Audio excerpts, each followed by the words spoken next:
All right, ladies and gentlemen. It is August 10th. Okay, is anybody else is feeling as excited as me about that right now? Welcome, everybody. Woo! Come on, let me hear you all before I mute you all. How's everybody doing today? Great. All right, good. All one of you. Thanks, Murad. All right, hold on one second, folks. Exactly right.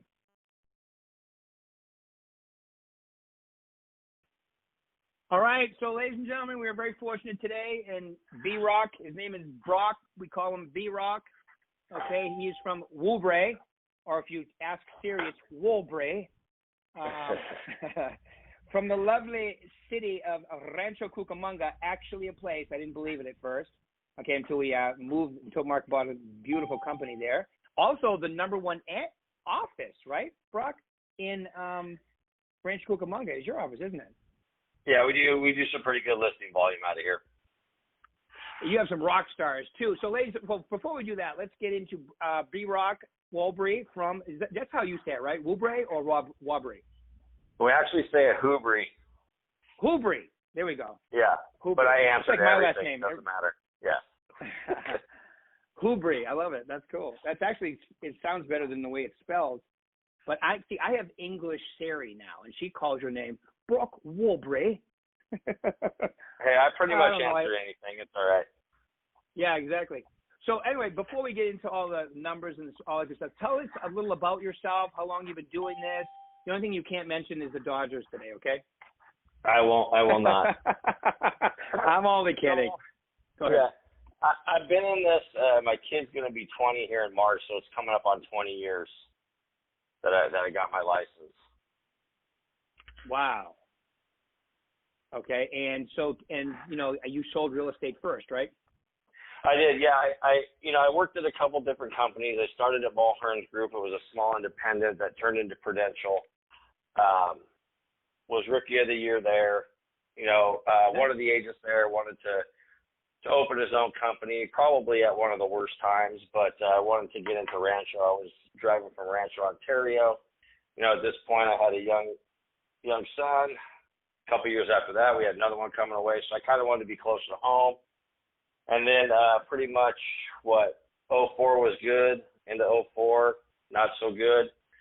Somehow we ended up over at Kim Cynical's Prudential office, and I've been there ever since. So I actually became the broker at Kim's office, and probably, late 2006, I was fortunate enough to get into some REO accounts and build my business there. And unfortunately, she passed away, and fortunately for us, you guys picked us up, and it's been I think our anniversary was just 3 years.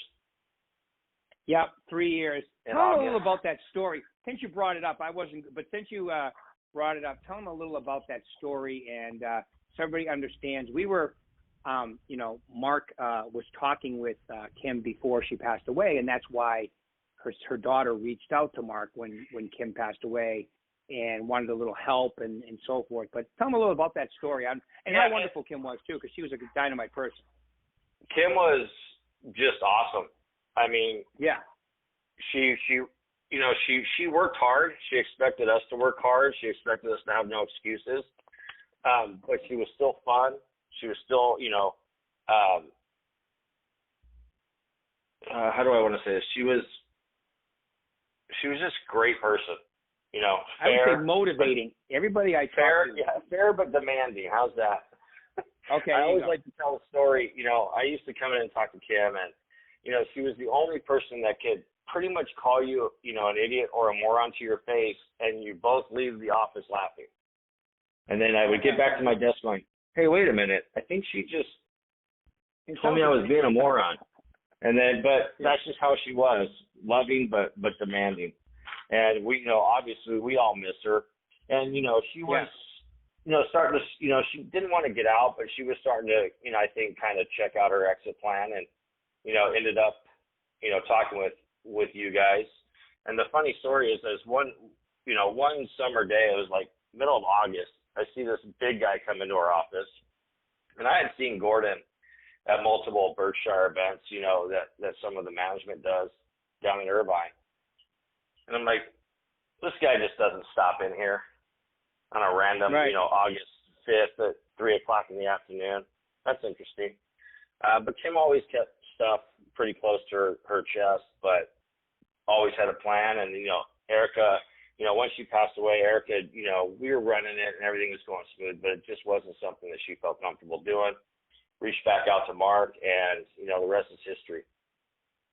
Yeah, and just so everybody understands, Kim tragically died young of a brain aneurysm, and that's why, the whole thing transpired.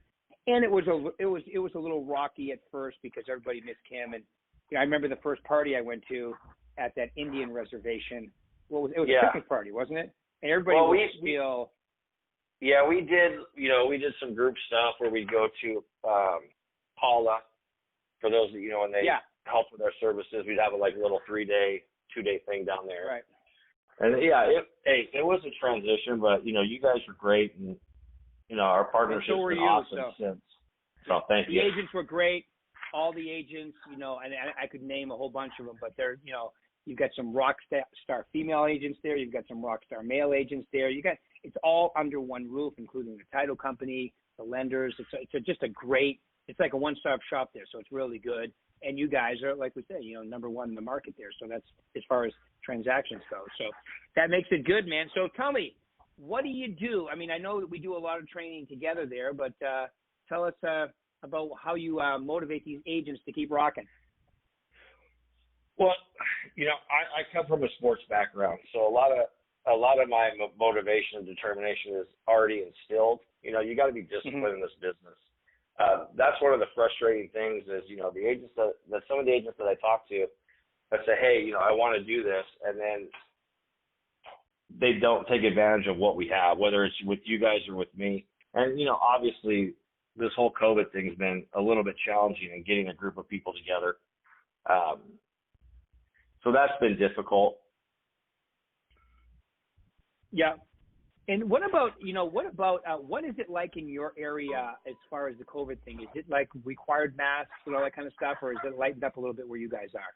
No, we are masks. We are outside dining. So a lot of the restaurants have, turned their parking lots into outside dining, masks everywhere. For us in California, the way we show the property is completely,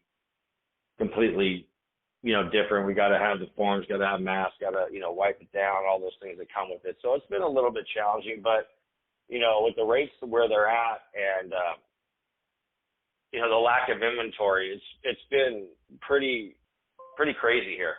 Multiple offers, buyers missing out, multiple contingency removals as soon as you write the offer. Right. So it's been a little bit Wild West, kind of like it was, late 04, but at least these people are fully qualified. Yeah.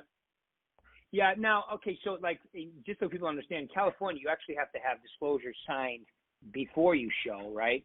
And then you have to do cleaning and all. It's kind of crazy actually compared to, especially Arizona. Arizona, you just set up a showing and go. Nevada is pretty close to the same, but you can't show properties with tenants in them.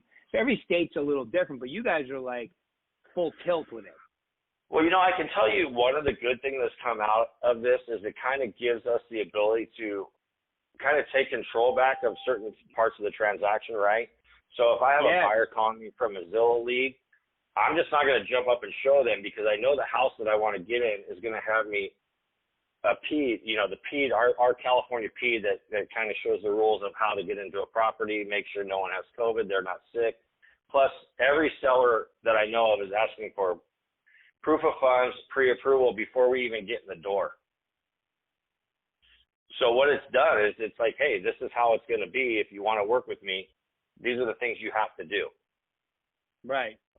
So it's kind of given us some control back, especially on the seller side too, is showing. I know it's a lot more work, but what better way to lay that out on why they shouldn't cut your commission with all the upfront work that we're doing. So, it's a pain and it's a struggle, but if you set it up right, you have more control.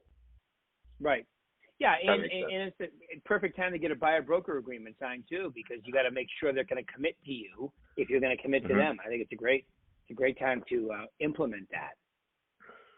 Yeah, and I don't normally I don't normally fight systems, so, I got some agents that are upset about it.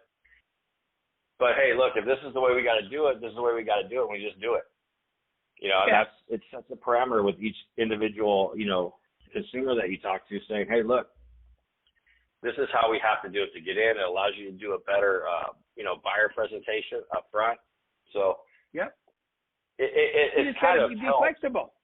Yeah. Absolutely.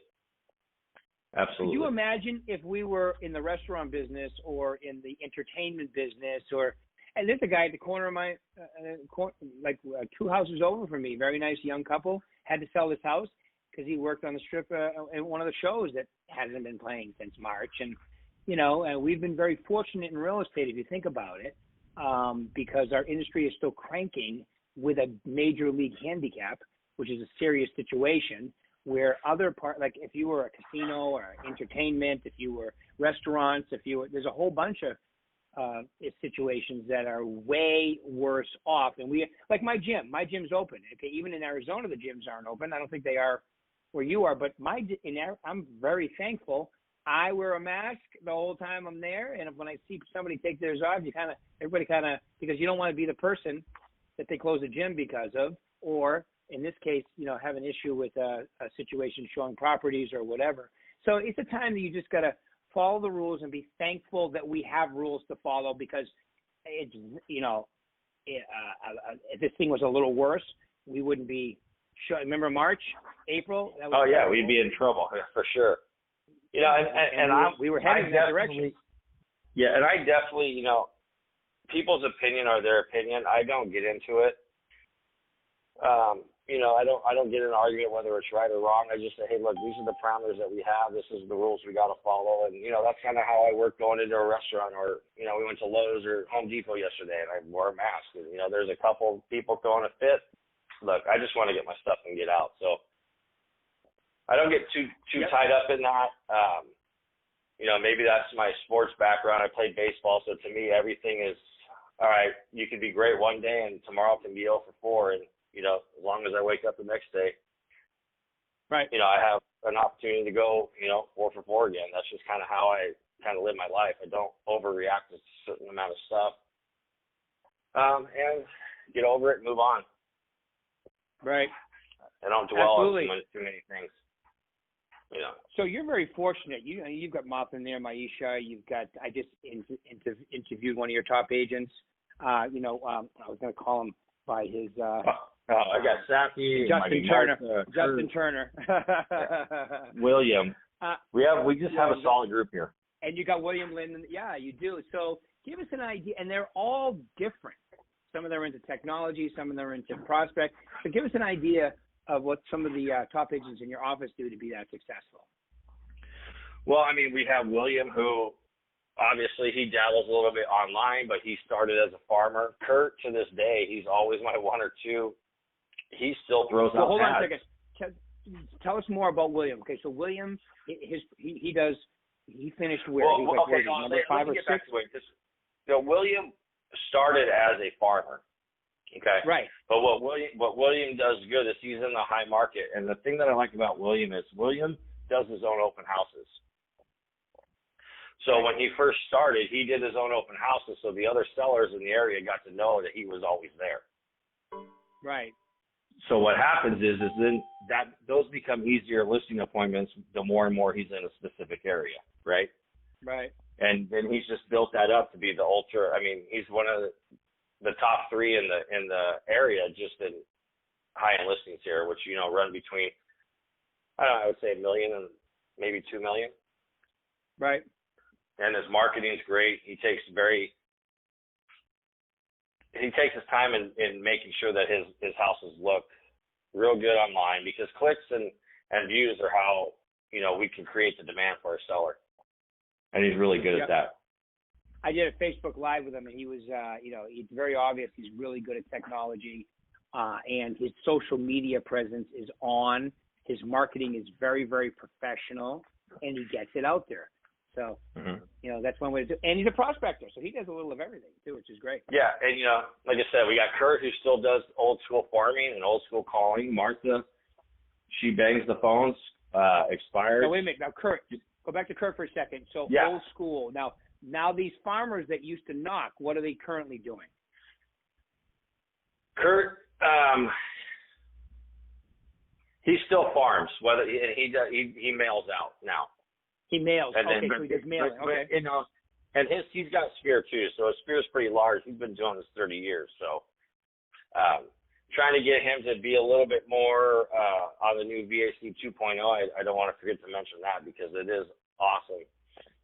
So we're trying to get him to leverage that a little bit more, especially with as much as he farms, and you know, he could use those neighborhood reports, and they would be just dynamite. Yeah, those neighborhood reports are dynamite, and you can send those out to his whole farming area. And then, you know, honestly, if he's mailing and not calling, now would be a great time to call everybody. Tremendous. Yeah, he's on the phone. Sorry. You know, and you know, I just want to, you know, most agents think that they got to come in and work 9 hours a day, right? I mean, my top agents are here pretty much every day, but sometimes they're gone by, you know, 2 or 3. They get in, they get their work done, and then they do whatever they're doing in the afternoon, whether it's appointments or whatever it is. I think that's one of the issues, and especially one of the issues we're having now is just, you know, it's the lack of the involvement in the office, and I think that's going to hurt some people. But that'll be, hopefully that's not a problem here too much longer. Because I think they can work from home, and it's tough. I've done it. You know, yeah, it is I think it cuts down the production a little bit. You start to get, you know, a little antisocial, and this is not the business to be antisocial at all. Nope, you can't be a secret agent. You know, it's funny, I was on a coaching call right before this, and someone said, you always see the same 7, 8, 10 people at the office, and they're always the one doing the most production, and this is not a rocket science, let me figure it out, oh my God, it's so complicated business. It's very, very simple. Yeah, and you said Martha pounds the phone. She also has a pretty good social media presence. I follow her. Yeah. I love her health campaign that she's sharing with everybody as well.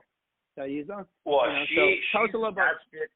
Martha's that's been going on in a couple years. She just decided she was gonna lose weight and turned it in and transformed and just changed her whole life, changed her whole attitude. You know, I've talked to her about that, but she's got a couple. You know, she started coaching with Tom Ferry. Yep. Then met a coach Vonda that she Martin really likes, and Vonda. Vonda She's with Martin. Vonda. And, I used to work in the same coaching room with Vonda when I was at Mike Ferry.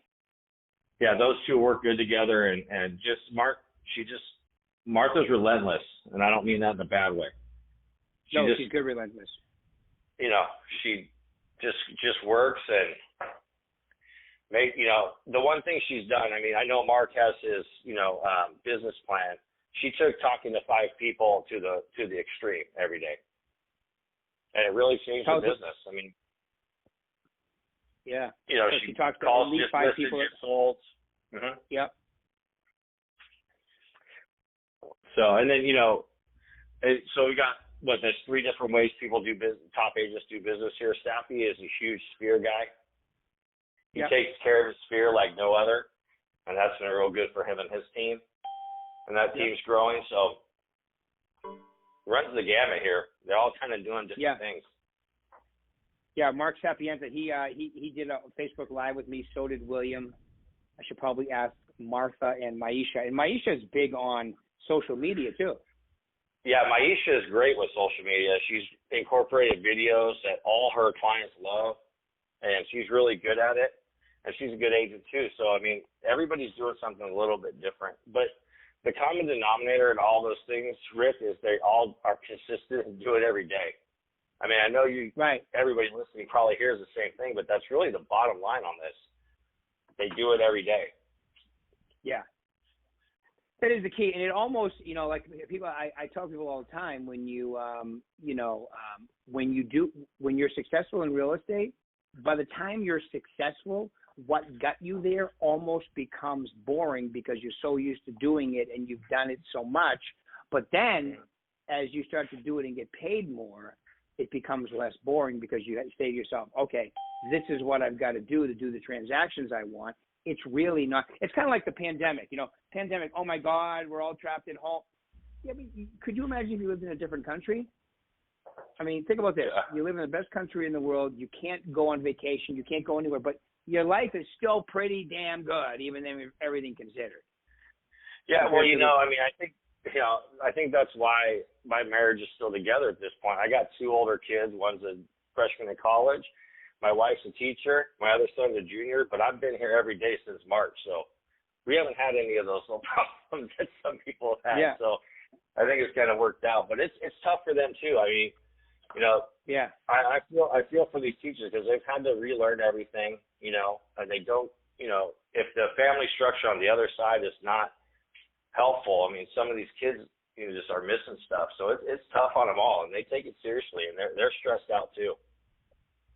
Yeah, that's why I think the sooner they get back, the better off, because just for the social, interaction, and obviously when it's safe and so forth, because there's just as many pros and cons. But I'm sure they'll get that all figured out. I know in my area they're starting from home here in Vegas. Yeah, same here. Yeah, same. I think they're saying they're not giving it a time limit. They're saying when it becomes safe. So I think that means numbers going down for a consistent 2 weeks or something like that. So I don't know, maybe they'll be home for who knows how long. I stopped guessing. I don't even guess anymore. Okay. I hear that. So like someone asked me yesterday, this morning, when are we going to be able to door knock in California? I go, I don't know, 2025, probably by then, I would imagine. No. All right. So here's my favorite part of the thing, and you've heard me do this before. Okay, Brock. So knowing what you know now, and for you, fortunately, you've been, like you said, in sports. You've been an agent for a while, and now you've been coaching and managing rock star agents in your office. What are if we have somebody new on the call or somebody trying to take it to the next level, what would be the 3? And don't be afraid to elaborate because you got plenty of time here, 8 minutes. Okay. 3 things that you would tell them to focus on. The first thing is you got to focus on what's going on in your area, right? And part of that is I think a lot of new agents are scared. There's so much fear. But, I mean, you can get rid of a lot of that fear by knowing what's going on in the area, right? So if you know what's happening in your neighborhood, you're able to talk about it, right? And I think for a newer agent is don't – how do I want to say this?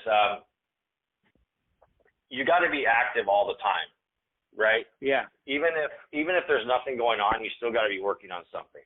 You got to love the grind, right? You got to. If I have nothing going on, I got to continue to maybe go over contracts or not wait for a class to go over them so I know, and then I have questions. The second thing is so know your, and I would say when you say know your areas, you're talking about knowing your numbers in your area too, like current market stats, what's on the market, I think that's a very important part what you just said there. So know your numbers in your area. And we're going to struggle. I can be the smartest person and know every minuscule thing about Rancho, but if I'm not going to reach out and talk to somebody I don't know, it's going to be a struggle. So we can almost, know too much, but if we got to get over the fear of talking to people that we don't know. Yep. That's right. Amen. And if we all had a training class to get, somebody to do that, we'd all be rich because that would be the training class, right? It's how to get over the fear, because the fear stops us from doing some things that, taking that jump. The other, one of the other things that's helped me is, especially on the listing side, and I know I'll just speak for my office. I mean, sometimes we have some file issues, right? The agent's always kind of last minute pulling papers together. Even at, when I was doing all the REOs, I had 2 assistants, but what I learned from that was everything I had to have the underwriter was the day before, and I would get it 72 hours later. So what I started doing was, hey, when I'm on my listing appointment, I leave the TDS and I leave the SBQ for those of us in California. I'd go over the disclosures. I get the listing agreement signed. I then have them e-sign my disclosures that I need, get my term I've done. So when we're negotiating the offer, I'm not going through all that stuff at one time. We negotiate the offer. Buyer agent gets my package of every document I need for my file in one package within 3 days, and I get it all back in one package, and there you go. I have my whole file. I think a lot of agents, they just piece it together, and then, you're touching multiple things. You're going back and forth, chasing. If you can get your system set up on the listing side to have all the disclosures that you need to go out on day 3, and all you have to worry about is negotiating repairs, appraisal issues, it makes the transaction a lot easier. So have a system with your especially in California where, it's like adopting a child. There's so much paperwork when you list the property. Okay. Yeah. So. All right. So that's number 2. I love it. What would be the third thing you would tell them? The third thing, and I struggle with this still. I mean, I know you're helping me with it. Is you need to get your contacts into some sort of database, and right now is the best time with the VAC 2.0 is we got to get our contacts in there, email, phone number, right? Because we can do a lot of things out of there that allow us to touch the client multiple times. Right. And I still, I don't compete with my agents, but I still do sell some. And the best tool that I've used for me personally is postcards to my buy-side valuation. I create a relationship with the seller. Yeah, it takes more time, but, that's the one that's made me the most money. And I have a feeling I can do the same thing with the neighborhood reports. Right. So I would say get on the VAC 2.0. Yeah, that's a very good point right there. And learn how to use it because it's it'll be a massive prospecting, lead generating tool for you guys if you do it right. Well, after this, when I say I don't let things bother me, is like within the last week and a half, I've been to Arizona and back. Had to get tires in Arizona because they were bad. Have to get tires this morning. But when I filled out the online thing for Ramona's Tires to get my tires done, they've hit me 7 times with emails since then. Yeah. Am I offended? No. So just look, if they unsubscribe, it's like, okay, next. They don't want to buy a house like you say.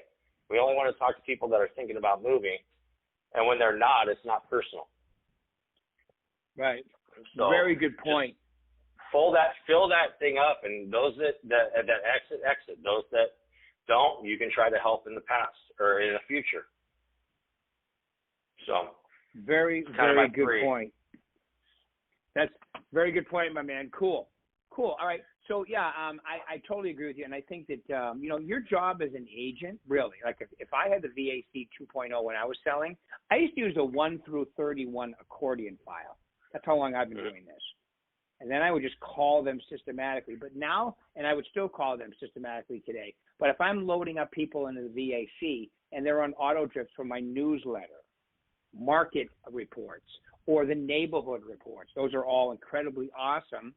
General would probably be market report. My farm would be the neighborhood reports. Any current leads or somebody with a time frame now and in the near future would be the neighborhood report. And then you still call them. And then that way they can't forget about you. I'm not, I wouldn't send them 7 emails a month, but 2, definitely 2 or 3, of course. Well, especially since they know who you are. Yeah, and on that topic, I mean, even if you don't want to call them, we've had agents, and I've been successful with this too. They'll answer a text. They'll answer a video text, right? So there's different ways that you can get in contact with them other than email. Right. Good point. Like one of the things that I do is when I have somebody, I know we're kind of pushing up against it, but when I have somebody like inquire about one of my listings as a buyer, whether they emailed me or, whatever, I'll send them a text saying, hey, a video text, hey, this is Brock, I'm with Berkshire.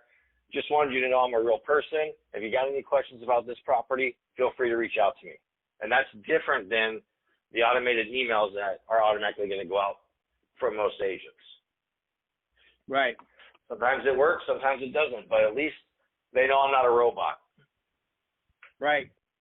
Well, a lot of the key things you said today was, show up to work, be consistent, pick a way of doing it, whether it's social media or calling or farming or whatever. And I would recommend you pick a few of them and be consistent, and it'll happen for you. It's not rocket science. So, Brock, I just want, or B-Rock, as we call you, I just want to say thank you very much for taking out 30 minutes of your time this morning. Yes, sir.